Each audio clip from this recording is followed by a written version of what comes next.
빼뿐네. 이게 뭐 있어야 되니까.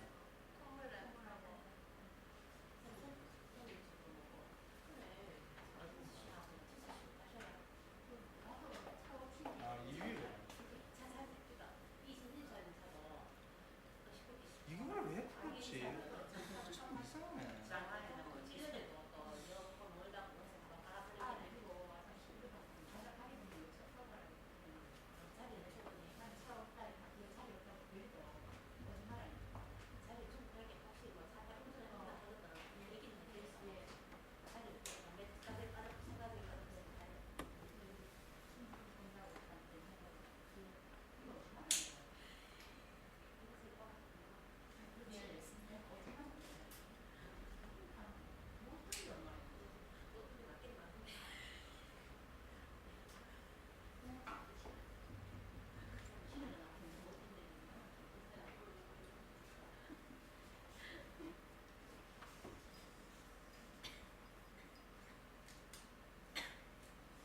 타이팅 기계를 하면 한 사람 더 거치면 보면 이 카메라도 뭐에 손을 댔는지 화면이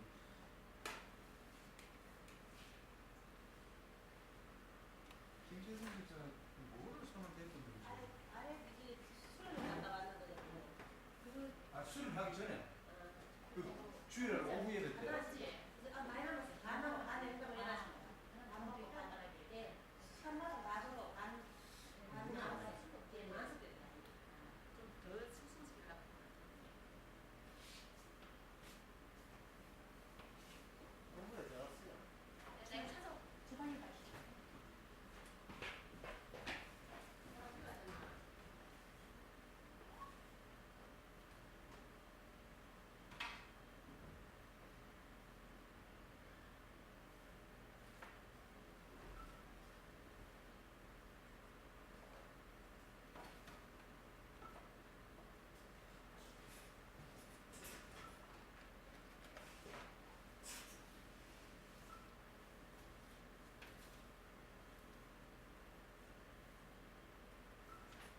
화면 발표는 왜 있는 거?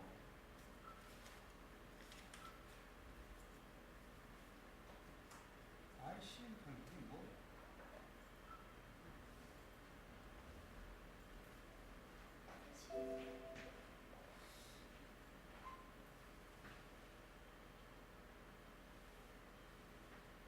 화이트 밸런스.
다 같이 묵도하심으로 수 예배를 함께 드리겠습니다.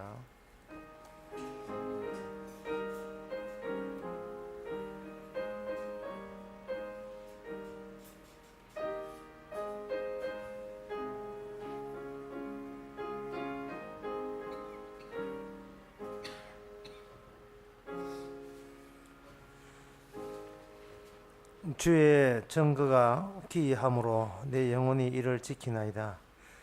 주의 말씀을 열무로 우둔한 자에게 비추어 깨닫게 하나이다. 내가 주의 계명을 사모함으로 입을 열고 헐떡했나이다.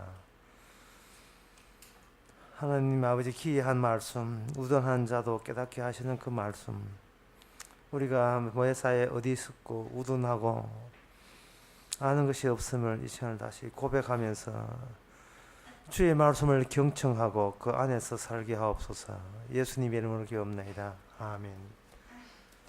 찬송가 540장 합시다.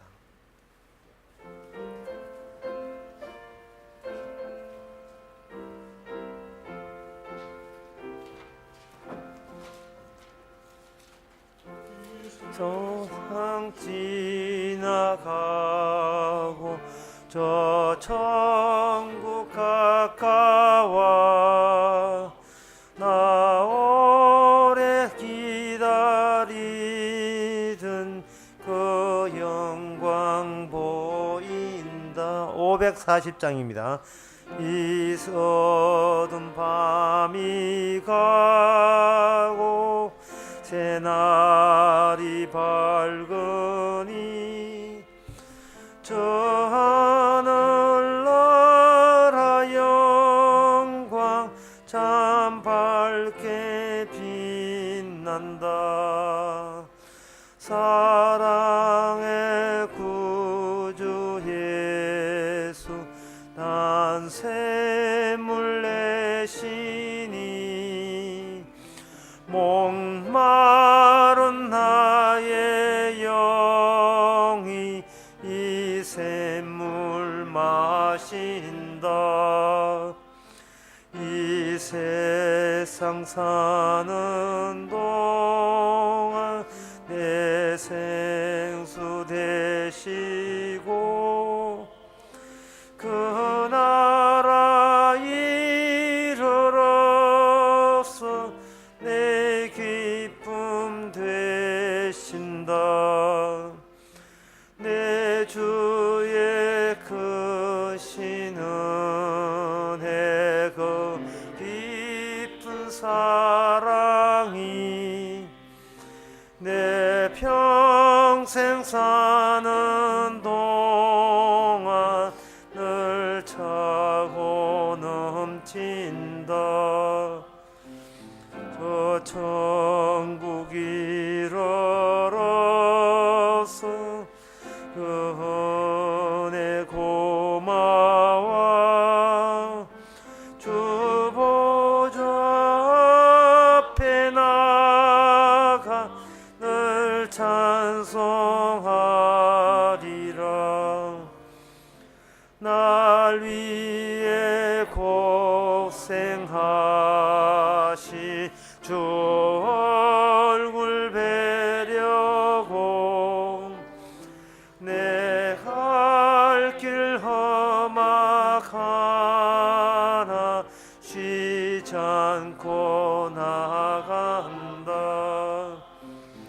주 예수 신랑처럼 날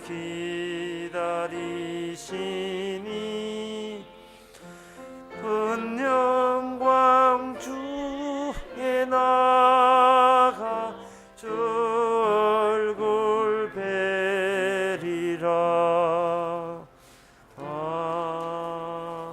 아멘. 이 시간 우리 한마음으로 기도합시다.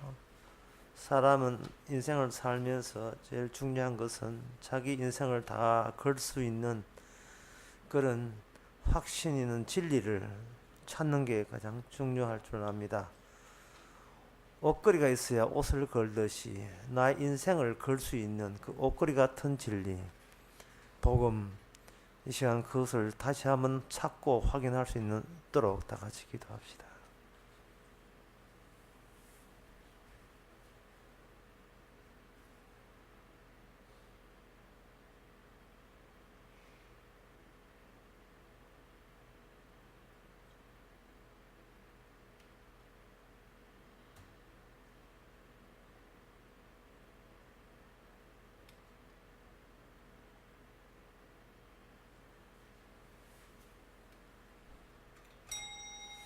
하나님 아버지, 저희들 짧은 인생을 전부 걸고 전부 맡기고 전부 책임질 수 있는 옷걸이 같은 그 세상과 진리관과 하나님관을 저희들에게 허락해 주옵소서.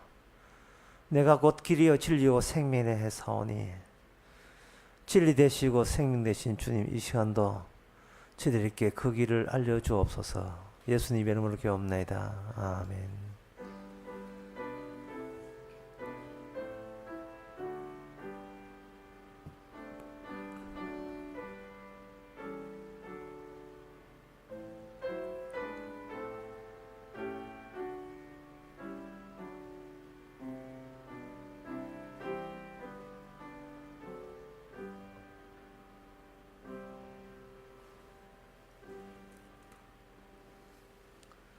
시간 광고 없으면 하나님의 말씀 에스겔 25장 8절에서 11절까지입니다.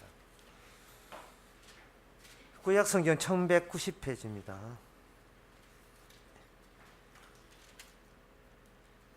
예, 1189페이지입니다. 에스겔 25장 8절부터 제가 읽습니다. 나 주 여호와가 말하노라. 모압과 셀이 이르기를 유다 족속은 모든 이방과 일반이라 하도다. 그러므로 내가 모압의 한편 곧 그 나라 변경에 있는 영화로운 성읍들 시못과 바알 부온과 기라다임을 열고 암몬 족속 일반으로 동방 사람에게 붙어 기업을 삼게 할 것이라. 암몬 족속으로 다시는 이방 가운데서 기억되지 아니하게 하려니와 내가 모압을 벌을 내리니 그들이 나를 여호와인 줄 알리라. 아멘. 성경과 다른 종교의 이 경전과 비교해 보면 어떤 점이 차이 나냐 하면은, 다른 성경은 그냥 교훈집입니다. 여러분들이 이게 지킬 수 있으니까 지키면 여러분들이 행복해질 것입니다 하는 그러한 속담이나 그런 교훈들을 이렇게 수집했지만, 우리 성경 우리가 보고 있는 이 에스겔을 필요해서 모든 성경은 이게 이론이 아니고 이게 실전입니다. 인생 자체가 이론이 아니에요. 이게 실전인데 그 실전 속에 우리가 그게 이미 일부로 포함이 되어 있다는 겁니다. 그 말은 뭐냐 하면, 우리가 지금 무심코 움직이는 모든 것이 하나님의 계시와 하나님의 뜻과 주님의 활동과 관련성이 있다는 겁니다. 수족관에 갇혀 있는 상어를 볼 때에 그 수족관에 있는 상하고 보고 있는 관람하고 있는 우리하고 아무 관련이 없어요. 그 두꺼운 유리 때문에 우리는 그냥 구경만 하면 되는 거죠. 우리는 자꾸만 하나님의 일을 구경하려 해요. 관람하려고 합니다. 근데 그 관람하고 구경하는 우리의 일거수일투족이 이미 우리는 수족관에 있는 상어처럼 하나님과 더불어서 함께 움직이면서 본인도 모르는 사이에 이미 하나님의 뜻을 발현하고 있고 드러내고 있는 이 실제, 현실, 실제 전부 다 우리는 그 자체가 계시 속에 파묻혀서 하루하루 살아가고 있습니다. 참새가 날갯짓 하는 것이 하나님의 계시입니다. 마찬가지, 우리도 마찬가지죠. 참새가 시장에서 몇 푼 받고 팔리는 것이 우리 보기에는 그냥 인간이 참새 사는 구입하는 것 같은데, 성경 마태복음 10장에서는 하나님의 뜻이 아니하면 참새가 2데나리온에 팔리지 않는다고 분명히 했습니다. 그 하물며 우리 인간이겠습니까? 참새도 그런데. 성경 말씀은 교훈집이 아니에요. 한 수 배워봐, 어떻게 더 깨달아, 이게 아니라 지금 우리가 그 성경 보고자 펼치는 행위마저도 이미 계시 안에서 시작이 되는 겁니다. 따라서 오늘 우리가 본문을 보면서 무슨 교훈을 얻을까라고 생각하지 마시고, 옛날 그 모압과 이스라엘을 다루었던 그 하나님께서 요 원리 원칙에 의해서 똑같이 우리도 그 수족관에서 모압 나라가 있고 이스라엘 나라가 집어넣어서 다루시던 그 수족관에 지금도 우리가 풍덩 거기에 같이 똑같은 원리로 다루어지고 있는 겁니다. 다루어 주세요가 아닙니다. 다루어 주시면 다루게, 이게 아니고 이미 우리가 입대기 전부터 이미 주님께서는 요 모압과 이스라엘을 다루는 원칙 하에서 우리는 이미 인생을 살아오고 있습니다. 그래서 우리는 그냥 성경이라 하는 것은 내가 이렇게 살아왔구나 확인하는 겁니다. 새삼스럽게 우리가 지키는 것이 아니고, 우리가 지키고 싶든 안 지키고 싶든 관계없이 말려들었어요. 이건 이 발을 뺄 수가 없습니다. 이 실전에서 뺄 수가 없어요. 아이고 목사님, 저는 뭐 절에 가고 싶습니다 라고 오고 싶어도 절에 간 사람도 마지막 죽고 나면 인자의 음성을 들을 때가 옵니다. 자기가 절에 가고 싶다 하는 그 발언마저 예수님께서 의도하고 예수님께서 그렇게 만드셨다는 것은 죽고 난 뒤에 주의 음성 들을 때 비로소 아는 거예요.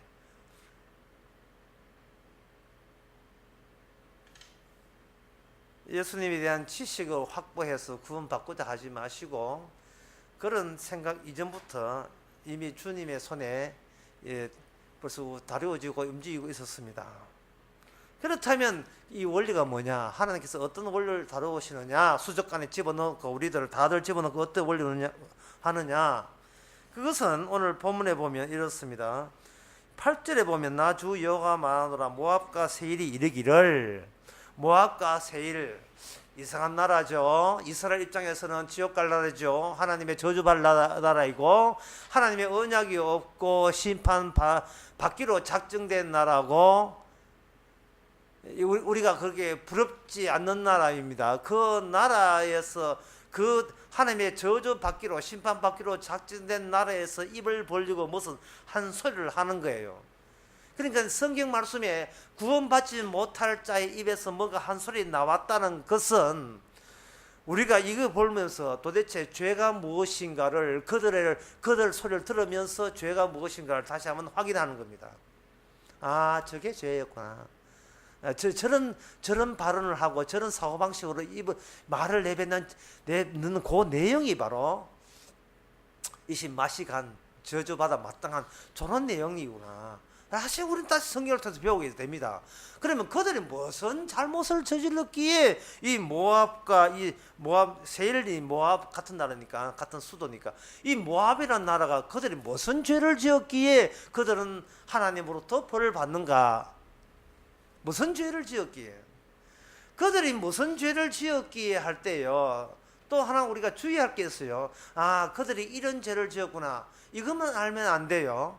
그들이 무슨 죄를 지었기에 벌을 내시는가 이렇게 해서 그들의 지은 죄와 거기에 부합되는 벌과 만남으로서 진작 우리가 알고자 하는 것은 하나님께서 어떤 분이냐를 규명하는데 어떤 것에 벌 내는가를 통해서 아, 하나님은 그런 것에 대해서 저주하고 벌 내시는구나, 그런 하나님이구나 하고 하나님의 그 속에 담겨 있는 진실을 우리가 파악할 수가 있는 겁니다.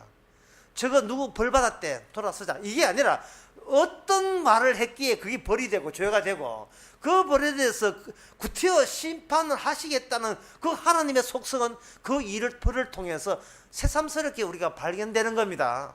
그래 어느 거 하나 버릴 게 없어요.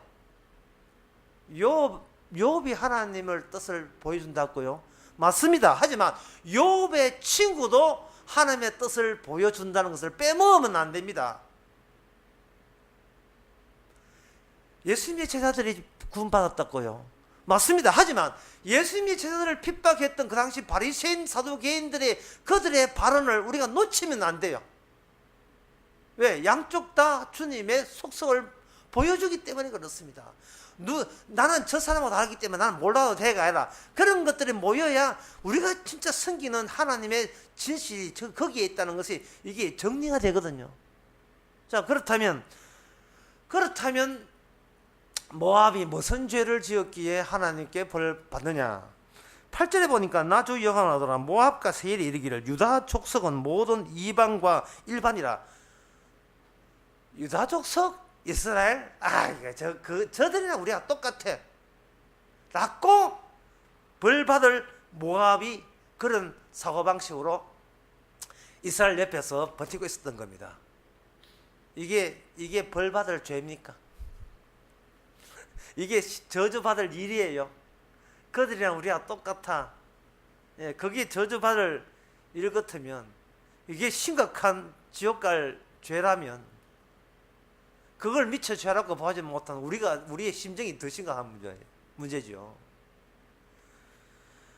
이스라엘과 모압 자기 나라와 똑같아. 그 특이성이 없어. 특이함이 없단 말이야. 여호와가 인도한다고 해서 별다른 거 없어 라고 언급할 때 이거는 누구에 대한 모독이냐 하면 바로 우리 신이나 그들 신이나 여호와나 동일한 신, 고만한 신이고 여러 신 중에 하나일 뿐이야 라고 하는것과 동일한 겁니다. 마치 예수는 4대 성인 중에 한 사람입니다. 그거하고 똑같은 거예요. 우리 흔히 듣던 거잖아요. 기독교나 불교나 똑같아. 그거하고 또 같은 이야기가 된다 이 말이에요. 그러면 우리가 아까 제가 말씀드린 것처럼 이것이 엄청난 하나님 앞에 벌받을 저주받을 짓이라면 그들에게 이것이 잘못이고 그렇게 벌 준다는 하나님의 그 진짜 진정성을 우리가 파악하지 못했다면 우리도 무심코 하나님을 모르는 죄를 하나님을 대해서 모른다는 점에서는 모함이랑 똑같이 되어버리거든요. 그러면 오늘 본문을 통해서 우리는 이스라엘과 모압 이방나 똑같이 않다는 그 이유, 정당성 그 이유를 우리가 쥐고 있어요. 파악하고 있어야 돼요. 그러면 다른 점이 뭡니까? 그걸 말씀드리겠습니다. 제가 오늘 아침에 뉴스를 보는데 그 하나님과 다른 종교의 신과의 차이점을 오늘 뉴스 시간에서 내가 힌트를 얻었어요. 그 뉴스가 뭐냐 하면은 아빠 엄마가 아들 방에다가 번개탄 피워놓고 자기들은 도망가고 말았습니다. 마침 뒤늦게 온 자기 누나가 아들의 뭐 냄새가 나가 집에 보니까 아들 방에 지금 번개탄 가스 때문에 거의 다 죽어가가지고 급하게 병원에 해서가지고 겨우 이제는 소생이 되었어요. 아버지 엄마는 연락 안 됩니다. 나중에 나흘 만에 아버지 엄마를 찾아서 왜 아들의 번개탄을 피워서 죽이려고 했는가 이제 경찰서 추궁에 들어가요. 그걸 보면서 바로 저거다. 저게 복음이고 저게 기독교의 진수다 했습니다. 뭐냐 하면은 아버지가 번개탄 피워놓고 아들을 죽이려고 하는 거예요. 세상에 십자가에서 예수님이 하신 말씀이 그게요. 아버지요 어떻게 번개탄을 펴가지고 저를 죽이려고 하십니까? 그 이야기거든요. 물론 번개탄 그때 없었으니까. 이삭이 아브라함 보고 뭘 한줄 아버지요 왜 이거 불쏘시기는 있는데 제사드릴 재물은 없네요. 그 아들이 아버지 뭐 그런 이야기 해요. 아버지 왜 뭐 제사 지내면서 뭐 재물을 안 가져갑니까?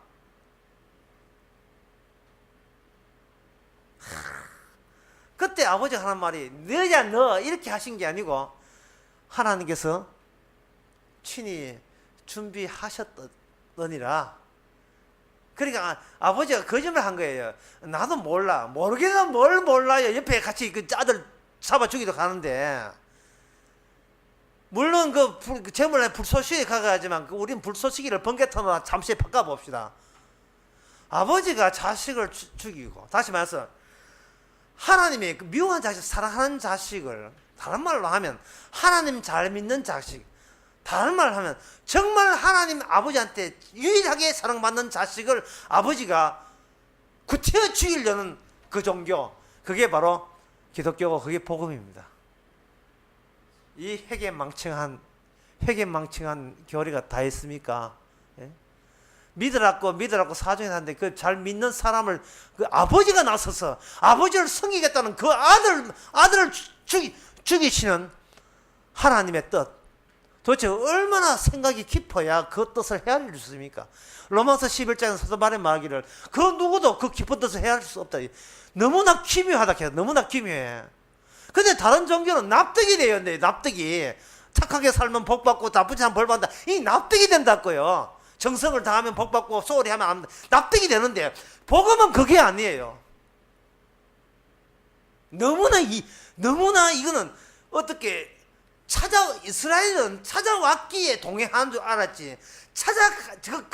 그들마저도 찾아가라 하면 절대로 그런 하나님을 찾지는 않습니다. 자기 쪽에서 찾아간다면 절대로 그런 하나님을 찾을 이유가 없어요.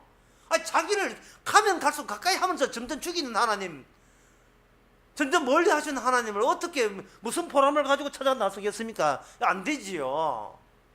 제가 이 말 하는 것은 여러분들과 이야기하는 거예요. 평소에 우리가 아는 하나님 도대체 어떤 하나님입니까? 제가 묻고 싶어요. 제가 이 안방에 자는데 하나님의 천사를 보내가지고 번개다 피워서 우리를 죽일 때 그래도 아멘 할렐루야 이렇게 할 수 있는 하나님이라는 사실을 우리가 용납할 수 있습니까? 그걸 용납한다면 진짜 복음 속에 있는 사람입니다. 그걸 갈라디아서 6장 16절에서는 내가 십자가에 이미 죽었다 했습니다. 연대 번개탄을 피우던 진짜 그 차에 실려서 절벽에 던지던 그 아버지 그거 내가 죽는 것이 아버지의 뜻이기에 그냥 뜻대로 하시옵소서. 내 뜻대로 마옵시고 아버지의 뜻대로 원하셔도 하시옵소서 라고 자기를 제물로 맡길 수 있는 이러한 지경까지 성령께서는 우리를 이끄십니다. 누구든지 자기 십자가를 지고 그냥 맨탕 말고 자기 십자가를 지고 자기를 부인하고 내가 어떻게 살겠습니다 그런 거 하지 말고 자기를 부인하고 따라오라. 누구든지 자기 생명을 잃어버린 자는 살 것이고 누구든지 자기 생명을 얻고자 하는 자는 차라리 그저 다른 종교, 물론 요새 기독교도 가짜지만 하여튼 자기 살고자 한 자들 모이는 종교가 있어요. 그거 이제 하나님 믿고 잘 되는 그 동네 가라고 하세요. 그 동네 가가 넓은 길로 가 그 지옥으로 풍덩풍덩 다 삼천군지처럼 다 빠져 죽으라 하세요. 뭐 똑같았고요. 똑같이 보이지요. 이스라엘도 화들짝 이스라엘 본인도 여호와 하나님에 대해서 뭐 이런 하나님이야 저희도 놀랍니다. 이스라엘 역사를 통해서 어떻게 하나님이 세운 나라를 하나님이 무게버립니까? 번개탄으로 수십만 개 피해가지고 어떻게 하나님이 함께 있다는 그 하나님이 직접 세워주신 그 성전을 어떻게 하나님께서 휘발유 뿌려가지고 중국산 가라다 길어가지고 어디 다 홀라당 다 날립니까? 하나님이 친해 주신 언약궤 날려버리죠. 노뱀 날려버리죠. 그 효대 성전에 그 다 불타버리죠. 이거는 하나님의 스스로 모독 받겠다는 겁니다. 경배받는 하나님이 도리어 모독을 받는 하나님으로만 이 지상에 접촉이 된다. 우리하고 접속이 된다는 이 사실을 누가 사전에 알아챘습니까? 이건 성령이 아니고서야 아무도 알아챌 수가 없습니다. 그래서 고린도전서에서는 2장에서는 십자가, 하나님이 스스로 죽는 이 십자가는 인간의 능력과 인간의 똑똑함으로 도저히 간파가 불가능하다. 너무나 불가능하기에 그들은 이 복음을 전하면 어리석다고 이야기하는데, 어리석다가 너희들이 하나님 보시기에 너희들이 어리석다는 거예요. 어디 감히 가르쳐 주지도 않았는데 성령께서 가르쳐 주지도 않았는데 그들이 어디 자기의 지혜와 능력으로 알랐고 어디 어린 반푼도 수 없는 이야기예요. 어디 죄 지어놓고 천국을 와요. 이스라엘 본인도 몰랐던 하나님, 그 하나님께서는 에스겔을 통해서 무지한 이스라엘을 통해서 이제는 그 틈 사이에서 우리에게 진리를 줍니다. 그러면 그렇게 낯선 하나님께서 그러면 그 낯선 하나님을 이스라엘도 알아먹지 못합니다. 그렇다면 그 이스라엘과 하나님이 어떻게 동행하는가? 이 동행 문제에 있어서는 이스라엘이 하나님을 요청한 게 아닙니다. 동행 문제에 대해서 신약의 동행에 대해서 잘 나와 있는 데가 누가복음 24장입니다. 간단하게 길기 때문에 제가 대신 간단하게 말씀드리면 이렇습니다. 엠마오로 내려가는 두 제자가 있었는데 거기에 어떤 아저씨가 끼었습니다. 두 사람밖에 가는데 중간에 끼어가지고 이러쿵저러쿵 예루살렘 일어난 일에 대해서 이야기합니다. 두 제자는 그분이 부활하신 예수님이라는 것을 전혀 알지를 못했어요. 그래, 이 대목을 보면서 우리가 답답한 게 예수님 얼굴, 두 제자기 때문에 평소에 예수님 얼굴을 다 봤을 거다 이 말이죠. 이미 예수님의 얼굴이 다 머릿속에 기억이 될 거잖아요.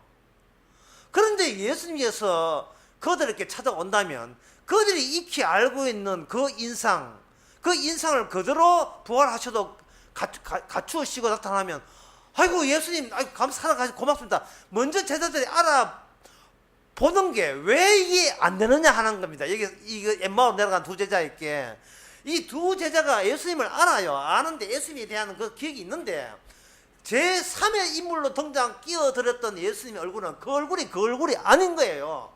왜 그렇게 하시느냐 하는 겁니다. 왜 그렇게 하시느냐. 이것은 동행이라는 것은 사람들의 요청에 의해서, 그들의 그리움에 의해서, 그들의 기대와 소원에 의해서 동행이 성사되지 못한다는 사실입니다.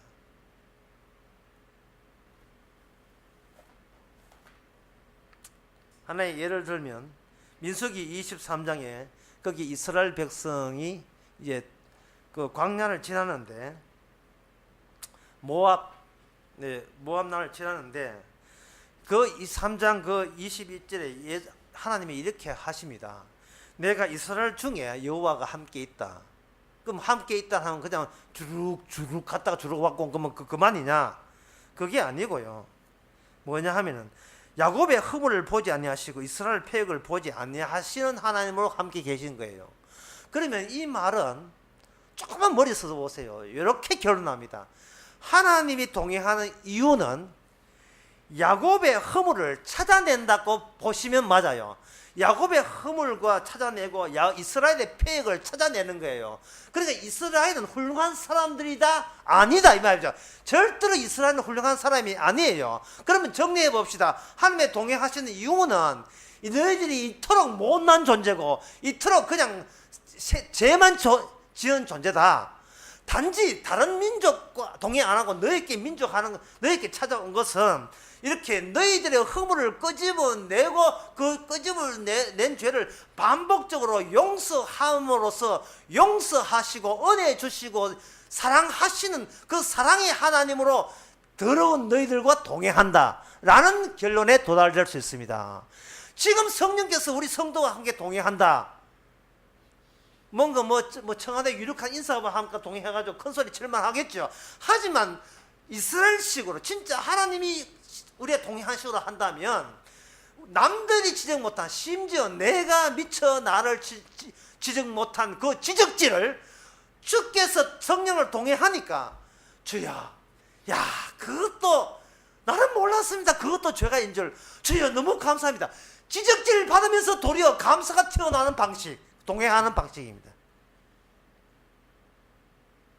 저는 주님을 알아보지 못했습니다. 부활한 주님을 알아보지 못했습니다. 그러나 알아보지 못해도 동행해 주시는 이 고마움, 엠마오 두 제자는 전혀 낯선 아저씨였는데 나중에 떡을 뗄 때 보니까 비로소 자기가 기억했던 그 얼굴이 그걸로 예수님이 변형되어 있을 때 주님 아닙니까? 아이고 주님이 그동안 동행했었어요. 그러면 같이 이야기했던 그 주님 그리고 떡 먹던 그 주님이 동일한 주님인데 얼굴은 다르고 지금은 우리가 아는 주님의 얼굴이래요. 아이고 반갑습니다 하는 순간 예수님 사라져 버렸어요.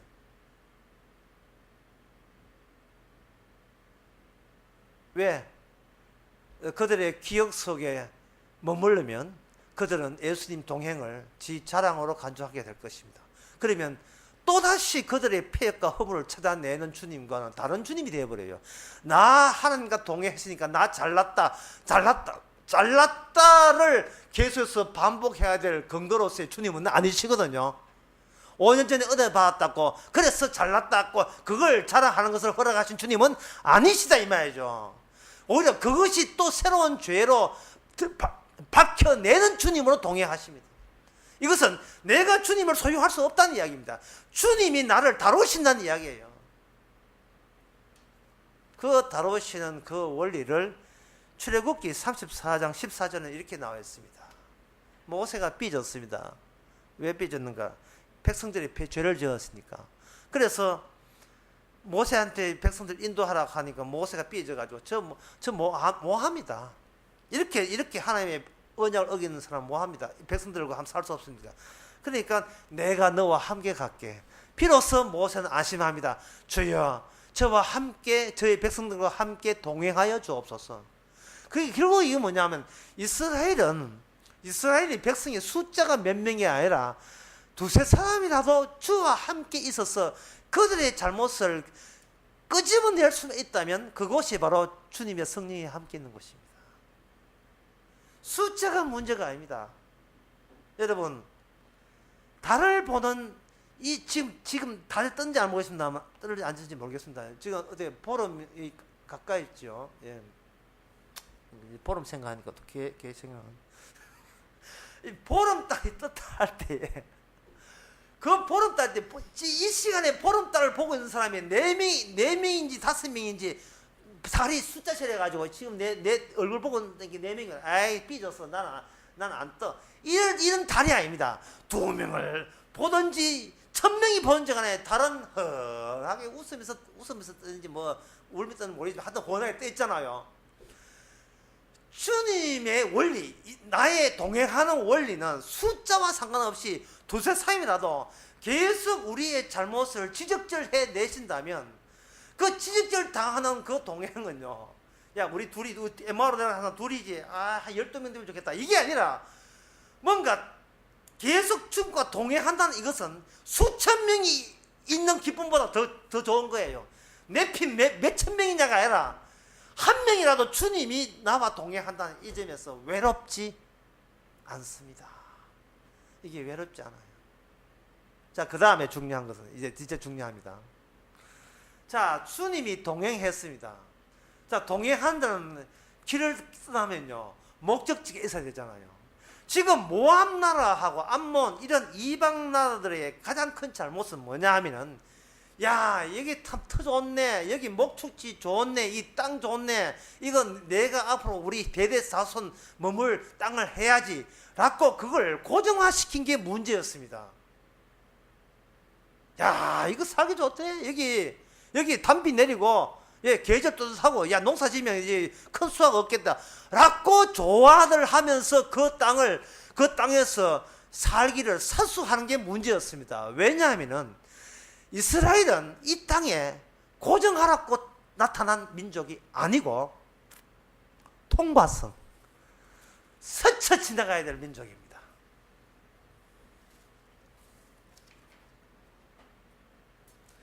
이것이 나그네예요. 이스라엘은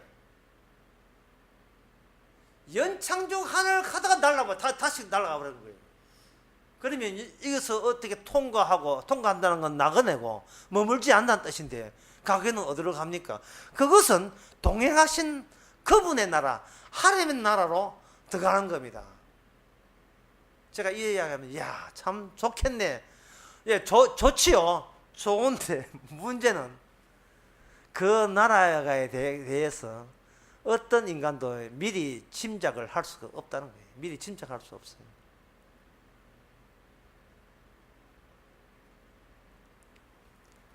어떤 분이 저한테 그런 질문을 했어요.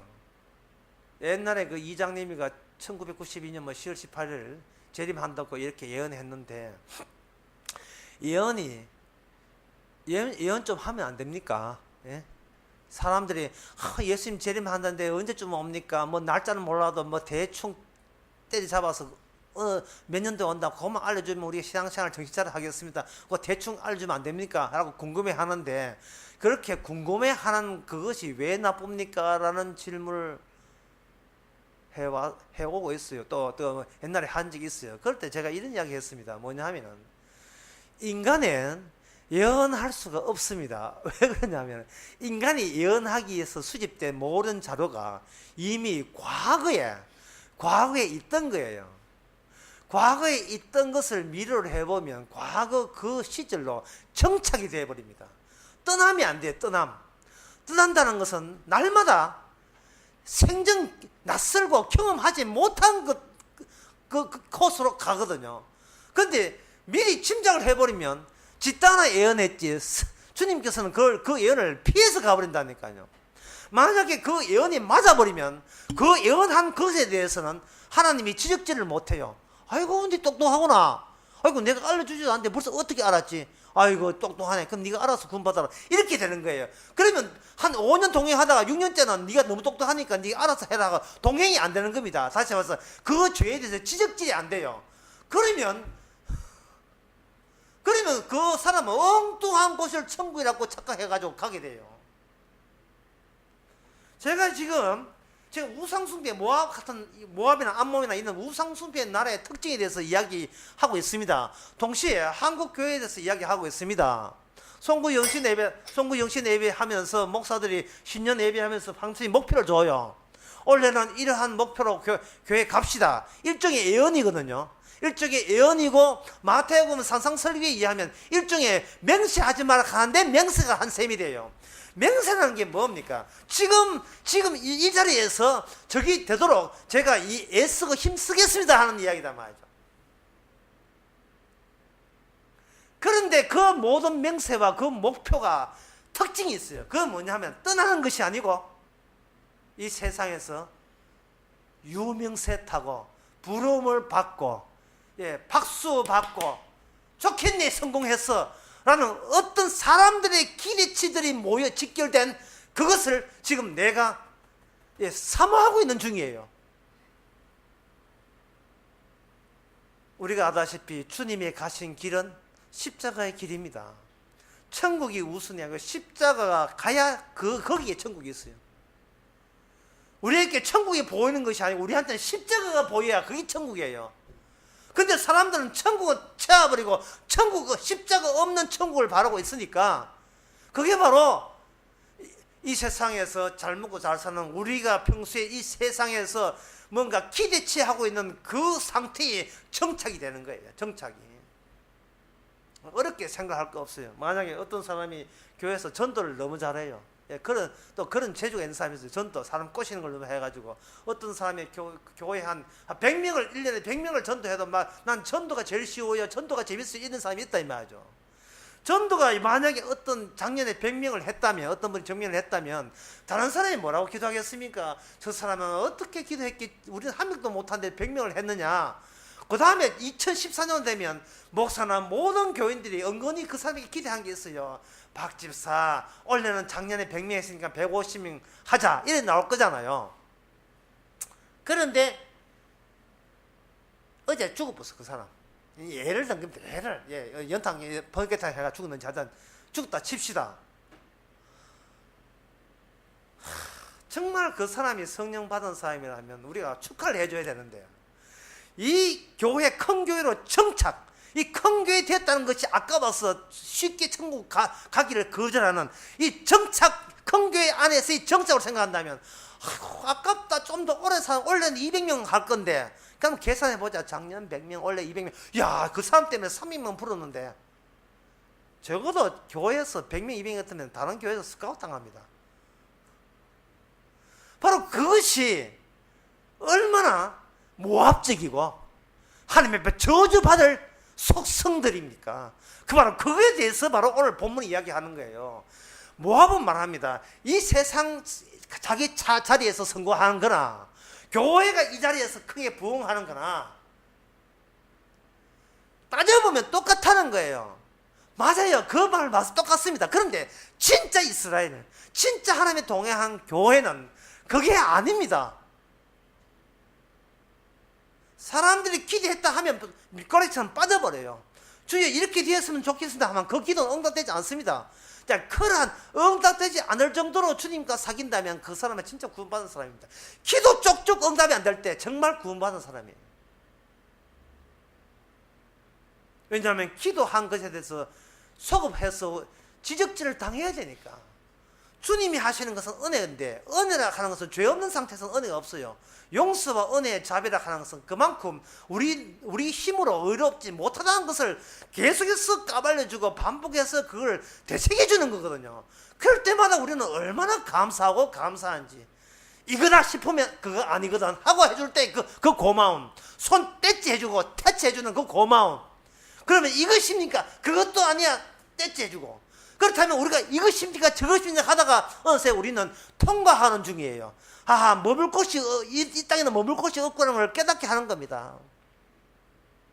뭔가 아름다운 미래를 사람은 이제 요 말씀을 마치겠습니다. 사람은 뭔가 하루 지나면 하루 계획이 머리에 상상되면서 내가 그것이 되면 얼마나 좋겠노. 뭔가 이 땅에 정착할 때 이쁘게 정착하고 사랑받기를 원하고 뭔가 있어요.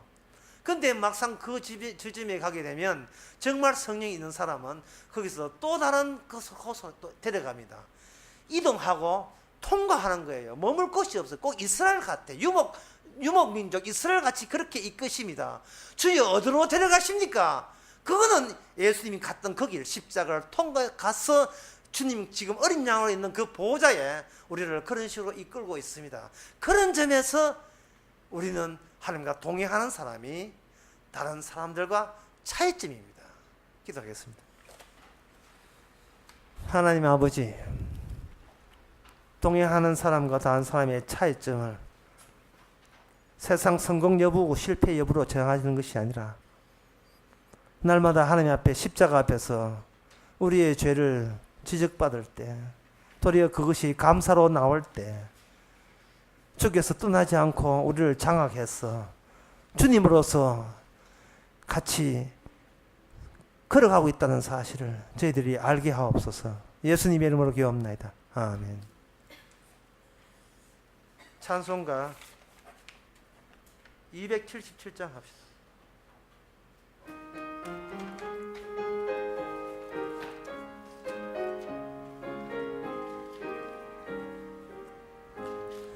호감에 사는 백성들을 보라. 수많은 심령 멸망하겠네. 그 누가 갈까 주의 복음 들고 생명을 구원하는 곳으로. 권세 주께 있으니 권세 주께 있으니 너는 가서 주의 복음 전하라. 주가 너 항상 지키. 277장 7절입니다. 구원의 문은 넓게 열렸으니 십자가 군병 일어나거라. 너희의 힘을 하나로 뭉쳐서 죄악의 쇠사슬을 끊어라. 권세 주께 있으니 권세 주께 있으니 너는 가서 주의 복음 전하라. 주가 너 항상 지키리라. 왜 너는 멸망길을 가려느냐. 주 음성 듣고 응답하여라. 널 구원하려 예수 죽었으니 생명의 복음을 전하라. 권세 주께 있으니 권세 주께 있으니 너는 가서 주의 복음 전하라. 주가 너 항상 지키리라.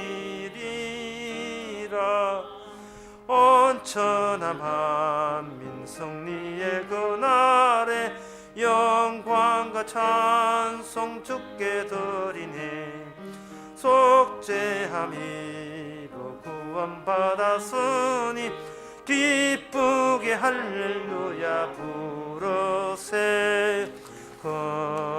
권세 주께 있으니 권세 주께 있으니 너는 가서 주의 복음 전하라. 주가 너 항상 지키리라. 기도합시다.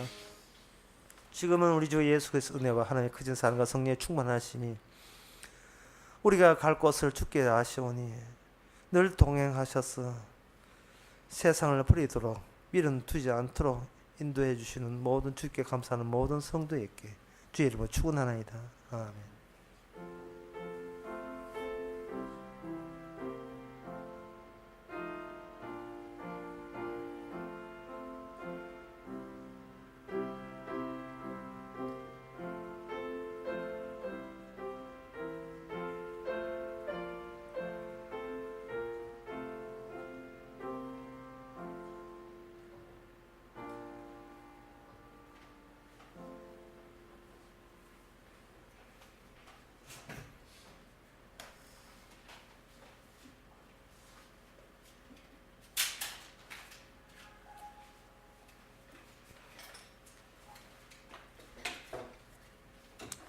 진주 속에